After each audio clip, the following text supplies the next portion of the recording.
సినిమాయ నమః. నేను mister B. నా మాట సూటిగా ఉంటుంది, మ్యాటర్ క్లియర్ గా ఉంటుంది. మీరు చూస్తున్నారు mister B channel. Welcome to the cinema info show.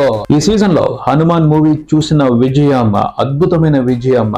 ఇట్లాంటి అద్భుతమైన విజయం కాదు, దిమ్మ తిప్పి మైండ్ బ్లాక్ చేసిన విక్టరీ అని చెప్పాలి. ఈ అమేజింగ్ అద్భుతమైన విజయాన్ని చూసి ప్రేక్షకులు చాలా ఆనందపడ్డారు. రెండు కారణాలకు సంబంధించి బాగా ఆనందపడ్డారు. ఒకటి, చిన్న సినిమాని తొక్కేయాలని చూశారు, అలా జరగలేదు. ఓ చిన్న సినిమాకి న్యాయం జరిగింది, మేము ఆ చిన్న సినిమాకి న్యాయం చేశామని గర్వపడ్డారు తెలుగు ప్రేక్షకులు. రెండు, ప్రేక్షకులు తలుచుకుంటే ఏదైనా చేస్తారు, అంచనాల్ని తలక్రిందులు చేస్తారు. హనుమాన్ మూవీకి కనిపిస్తున్న విజయం తెలుగు ప్రేక్షకులు సమిష్టిగా ఇచ్చిన విజయం. సో ఆ విజయాన్ని చూసి, జరిగిన న్యాయాన్ని చూసి తెలుగు ప్రేక్షకులు బాగా ఆనందపడుతున్నారు. ప్రేక్షకుల సంగతి సరే, మరియు ఇండస్ట్రీ పరిస్థితి ఏమిటి?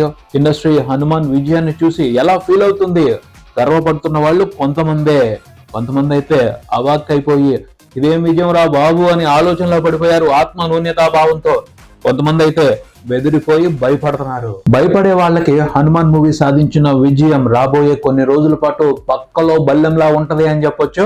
ఎందుకంటే సినిమాలో కొన్ని అసాధారణమైన విశేషాలు ఉన్నాయి, సినిమాతో కొన్ని అసాధారణమైన విశేషాలు జరిగాయి. అవన్నీ కూడా కొంతమందిని కొన్ని రోజుల పాటు డిస్టర్బ్ చేస్తాయి. కొంతమంది సినిమా ఇండస్ట్రీలో ఓ పొజిషన్ కు వెళ్లి కంఫర్ట్ జోన్ ని హాయిగా ఎంజాయ్ చేస్తున్నారు. వాళ్ళందరినీ కూడా చాలా రోజుల పాటు హనుమాన్ మూవీ విక్టరీ డిస్టర్బ్ చేయనుంది. ఎందుకు, ఏమిటి, ఎలా, వాటి గురించే మాట్లాడుకుందాం ఈ వీడియోలో. కొంచెం బ్రీఫ్ గా కొన్ని మంచి నిర్ణయాలు కలవటం మూలంగానే గొప్ప విజయం ఆవిష్కృతం అవుతుంది. హనుమాన్ మూవీ విషయానికి వస్తే ఒక మంచి నిర్ణయం చాలా పెద్ద అద్భుతానికి కారణం అయింది అని చెప్పొచ్చు. ఆ నిర్ణయం వినటానికి సింపుల్ గా అనిపించవచ్చు, కానీ రిస్క్ తో కూడుకున్న బలమైన సాహసవంతమైన నిర్ణయం అది. ధైర్యంగా నిర్ణయం తీసుకుని ఆ నిర్ణయానికి కట్టుబడి ఉండి ఆ నిర్ణయాన్ని ప్రాపర్ గా ఉపయోగించుకునే ఈ రోజు ఇంత పెద్ద సక్సెస్ కొట్టాడు ప్రశాంత్ వర్మ అని చెప్పొచ్చు.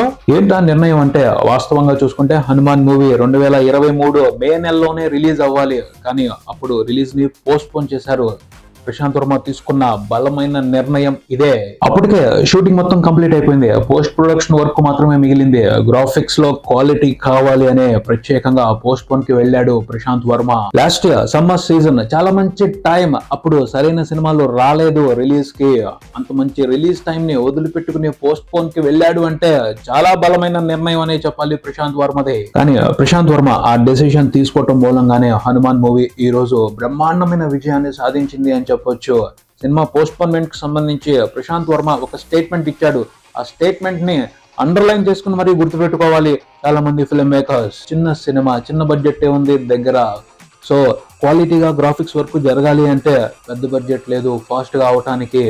మా దగ్గర ఉన్నదల్లా టైం, సో కావాల్సినంత టైం తీసుకుని క్వాలిటీగా గ్రాఫిక్స్ వర్క్ చేయించుకుందామని డిసైడ్ అయ్యామన్నాడు. ఆ టైం తీసుకోవటం మూలంగానే సినిమాలో విజువల్ ఎఫెక్ట్స్ క్వాలిటీ సూపర్ గా కనిపించింది. అంటే బడ్జెట్ ఉంటే ఇంకా అందంగా కనిపించి ఉండేవేమో విజువల్ ఎఫెక్ట్స్. చేసినంత వరకు మాత్రం అద్భుతంగానే చూపెట్టాడు ప్రశాంత్ వర్మ.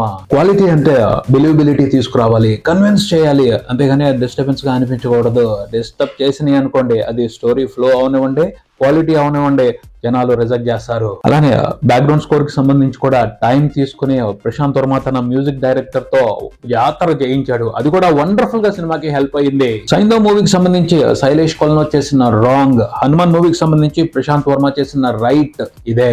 అతను హడావిడిగా సినిమా తీయాలని చూశాడు, మిస్ఫైర్ అయింది. చాలా జాగ్రత్తగా ప్లాన్ ప్రకారం నిదానంగా సినిమాని రూపొందించి బయటికి తీసుకొచ్చాడు ప్రశాంత్ వర్మ. అద్భుతమైన విజయాన్ని తీసుకున్నాడు. సినిమాలో ఉండే ఎంటర్టైన్మెంట్ కొన్ని రకాలైన విషయాలని డిమాండ్ చేస్తూ ఉంటది. వాటిని కొన్నిసార్లు డబ్బుతో ఇవ్వచ్చు, కొన్నిసార్లు టైంతో ఇవ్వచ్చు. వాటికి సంబంధించి అవగాహనతో ఉండి ఏది కావాలో అది ఇస్తే బెటర్ క్వాలిటీ ఎంటర్టైన్మెంట్ వస్తుంది. ఇంకా అద్భుతమైన విశేషం ఏమిటి అంటే, చాలా తక్కువ బడ్జెట్ తో క్వాలిటీ విజువల్ ఎఫెక్ట్స్ చూపెట్టాడు సినిమాలో ప్రశాంత్ వర్మ. ఈ విషయం చాలా మంది ఫిల్మ్ మేకర్స్ కి రాబోయే రోజుల్లో పక్కలో బల్యం లాగా ఉండనుంది. సాహో, రాధేశ్యామ్ ఈ రెండు సినిమాలకి అవసరానికి మించి ఎక్కువ డబ్బు ఖర్చు పెట్టారు. ఉపయోగం ఏమిటి అలా ఖర్చు పెట్టడం మూలంగా? రెండు సినిమాలు ప్రేక్షకుల్ని ఇంప్రెస్ చేయలేకపోయాయి. పెద్ద సినిమాల విషయానికి వస్తే భారీ బడ్జెట్లు చెప్తారు, భారీ లెక్కలు చెప్తారు. ప్రశాంత్ వర్మ తక్కువ బడ్జెట్ తోనే ఈ మాదిరి క్వాలిటీ చూపెట్టాడు అంటే పెద్ద హీరోల సినిమాలు ఈక్వల్ టు హాలీవుడ్ క్వాలిటీని చూపెట్టాలి. ఈ విషయాన్ని డిమాండ్ చేసే వాళ్ళు ఇండస్ట్రీలో లేరు. ప్రొడ్యూసర్స్ అందరూ కూడా ప్యాషన్ తో సినిమాలు తీయటం లేదు. పెద్ద పెద్ద డైరెక్టర్స్ ని, కొంచెం ఫేమ్ వచ్చిన డైరెక్టర్ నైనా హీరోనైనా ప్రసన్నం చేసుకుని ఏదో రకంగా బిజినెస్ చేసుకోవాలని మాత్రమే చూస్తున్నారు. సో వాళ్ళందరూ ఎంచక్క కంఫర్ట్ జోన్ లోకి వెళ్ళిపోయి ఫ్యాన్స్ వీక్నెస్ ని, ఫోర్స్డ్ ఎమోషన్స్ ని ఉపయోగించుకుని సేఫ్ గేమ్ ఆడుతున్నారు. ప్యాకేజ్ సినిమాలు తీస్తున్నారు, ఐటమ్ సినిమాలు తీస్తున్నారు, రవ్వంత క్వాలిటీ చూపిస్తారు. ఇదే గొప్ప, ఇంతకు మించి గొప్ప ఎక్కడా ఉండదు అని డప్పులు కొట్టేసుకుంటా ఉంటారు. సినిమాని జనాల మీద రుద్దేస్తా ఉంటారు. అలానే ఉన్నారు చాలా మంది. అలాగే పబ్బం గడిపేసుకుంటున్నారు, ఏదో రకంగా బండిని నడిపించేస్తున్నారు.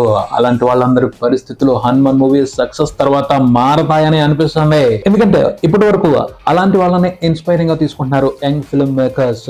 ఇక నుంచి ప్రశాంత్ వర్మ సక్సెస్ ని ఇన్స్పైరింగ్ గా తీసుకుంటారు. ప్రశాంత్ వర్మ లాంటి నలుగురు డైరెక్టర్స్ వచ్చి నిలబడ్డారు అంటే ఈ డొల్లా ఫార్ములా ప్యాకేజ్ డైరెక్టర్స్ కి కాలం చెల్లిపోయినట్టే అవుద్ది.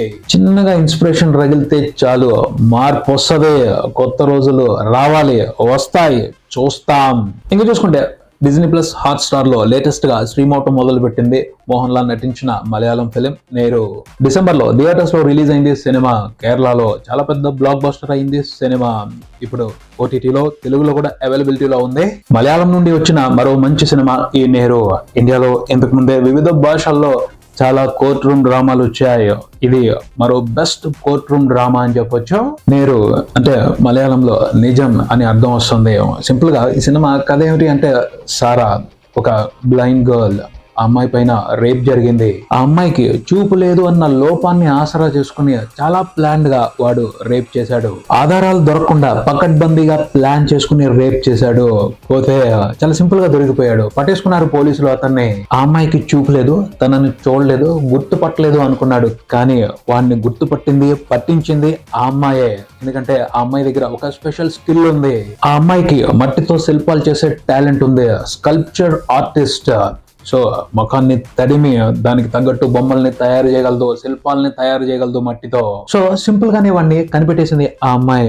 కాకపోతే వాడిని కనిపెట్టడం కష్టమైన మ్యాటర్ కాదు, వాడు చేసిన నేరాన్ని నిరూపించడం కష్టమైన మ్యాటర్ అయిపోయింది. ఎందుకంటే వాడు బాగా డబ్బున్నాడు, ఈ అమ్మాయికి చూపలేదు. ఈ రెండు విషయాలని పట్టుకుని అతని తరపు లాయర్స్ చాలా గందరగోళమే చేస్తారు. ఆ అమ్మాయి తరపున వాదించడానికి హీరో వస్తాడు. కోర్టులో ట్రయల్ ఎలా నడిచింది, చివరికి ఆ అమ్మాయికి న్యాయం జరిగిందా లేదా తెలుసుకోవడమే ఈ సినిమా. ఈ సినిమాకి డైరెక్టర్ జీతూ జోసెఫ్ గతంలో దృశ్యం 2 అంటే సూపర్ థ్రిల్లర్స్ ని తెరకెక్కించిన డైరెక్టర్ జీతూ జోసెఫ్. సో ఆయన గత సినిమాల మాదిరి ఈ సినిమాలో కూడా థ్రిల్లర్ ఇంపాక్ట్ అదిరిపోతుందేమో అనిపించింది. కానీ జెన్యూన్ గా హానెస్ట్ కోర్ట్ రూమ్ డ్రామా ఈ సినిమా. అక్కడక్కడ కొన్ని సందర్భాల్లో దృశ్యం రిఫరెన్స్ కనపడుతుంది, కానీ ఎక్కడో కూడా థ్రిల్ చేసే అవకాశం తీసుకోలేదు జీతూ జోసెఫ్.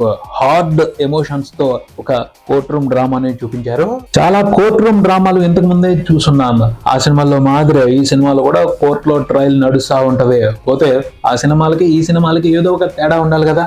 ఏంటా తేడా అంటే పెర్ఫార్మెన్స్ లో ముగ్గురు అదరగొట్టేశారు సినిమాలో పెర్ఫార్మెన్స్ లో. ఒకటి మోహన్ లాల్ గారు, రెండు సారా పాత్రలో నటించిన అనస్వర రాజన్. చాలా బాగా చేసింది ఆ అమ్మాయి, బ్లైండ్ గర్ల్ గా. చూపు లేకపోయినా ఇంటెలిజెంట్ గర్ల్, ఆ పైన ఆత్మవిశ్వాసం ఎక్కువ.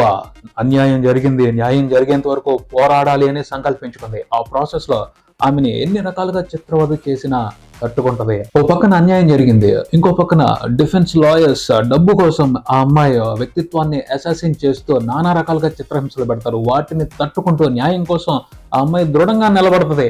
ఆ ప్రాసెస్ లో ఆ అమ్మాయి పర్ఫార్మెన్స్ ఎక్సలెంట్ అనే చెప్పాలి. నాకు సినిమాలో హైలైట్ గా అనిపించింది మాత్రం డిఫెన్స్ లాయర్ రాజశేఖర్ పాత్రలో నటించిన సిద్దికి గారి పర్ఫార్మెన్స్. నెగిటివ్ క్యారెక్టర్ కానీ ఆయన పర్ఫార్మెన్స్ మాత్రం ఎక్సలెంట్ అంతే. ఆయన పర్ఫార్మెన్స్ ఎంత బాగుందంటే కోపం రగిలిపోద్ది, చెప్పు తీసుకుని వెళ్ళిపోయి ఆయన మీద పడిపోదాం అనిపిస్తుంది.